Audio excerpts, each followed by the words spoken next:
Grazie a tutti di esserci, grazie Lello per la domanda. Intanto lo specifico un po', non siamo mai stati insegnanti agli No, mai, con nessuno.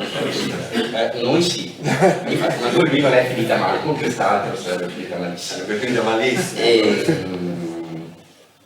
Allora, io appunto chiaramente faccio fumetti, questa è un'ottima premessa intanto per dire la mia dimensione naturale è quella di essere chiuso in una stanza, illuminato da luce artificiale, anche perché sono mancino, per cui la luce naturale mi cade sempre male rispetto al foglio e per cui la mia propensione sarebbe quella rispetto al parlare in pubblico. Io faccio fumetti, ho un'enorme spropositata fiducia nel linguaggio del fumetto e soprattutto quello che io ho cercato di fare negli anni con i miei fumetti è un po' cercare di utilizzare questo linguaggio per raccontare le cose anche più spregiudicate che non siamo abituati a recepire a fumetti, appunto perché penso appunto, poi chiaramente i motivi per cui ci si giustifica una tale passione che si acquisisce da molto piccini sono tutti motivi che posso aver trovato a posteriori e con cui posso giustificare questa cosa, però diciamo in questo grande insieme del poter applicare il fumetto per parlare davvero di tutto,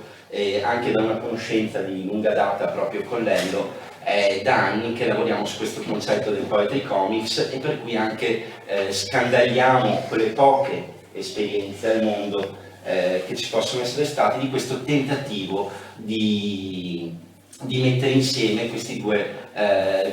linguaggi apparentemente e decisamente molto diversi. Chiaramente per fare un discorso di questo tipo poi si ragiona a partire dalle eventuali affinità che possono avere questi linguaggi e io penso, ho imparato a pensare applicandomi a questo tipo di cose in qualche esperimento, spesso con Lello Voce, questa è la prima volta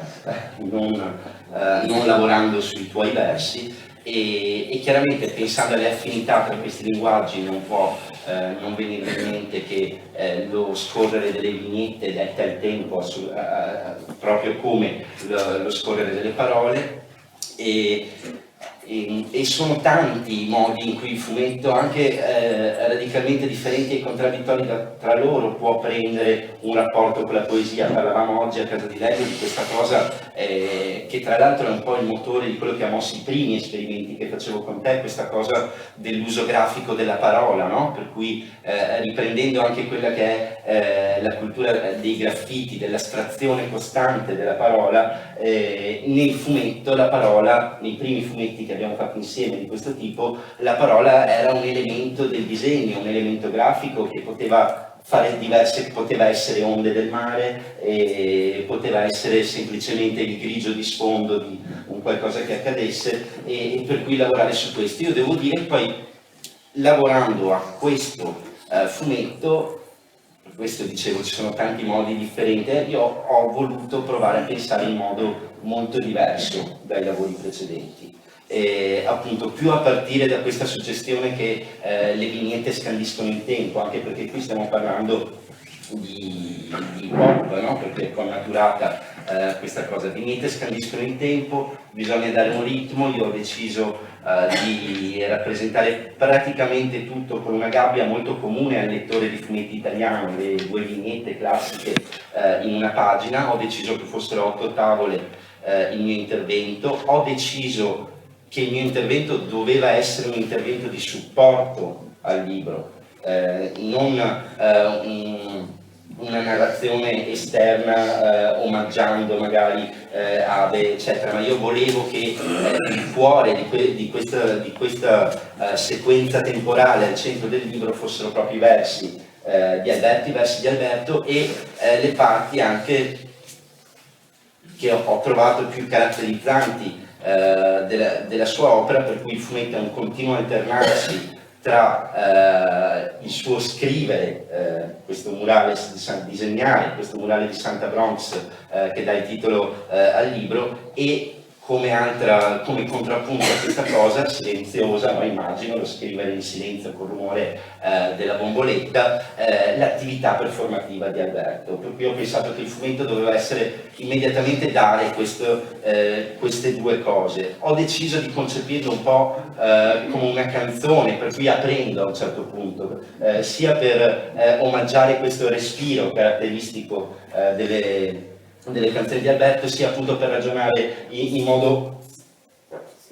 cioè chiunque ne capisca di musica mi vengono i brividi perché starò dicendo cavolate, però in modo più musicale possibile,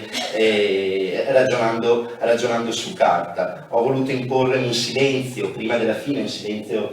diverso, e concludere con appunto questo murales realizzato nella solita periferia abbandonata, e con un verso che a me ha sempre, da sempre, dalla prima volta che l'ho sentito mi è molto piaciuto, di Abe, questo ci volevano fatti e cinici e invece, e io in questi invece vedo proprio invece quell'allusione di futuro, di resistenza, di speranza che poi può dare anche la lettura e l'ascolto dei contenuti di questo libro. Grazie.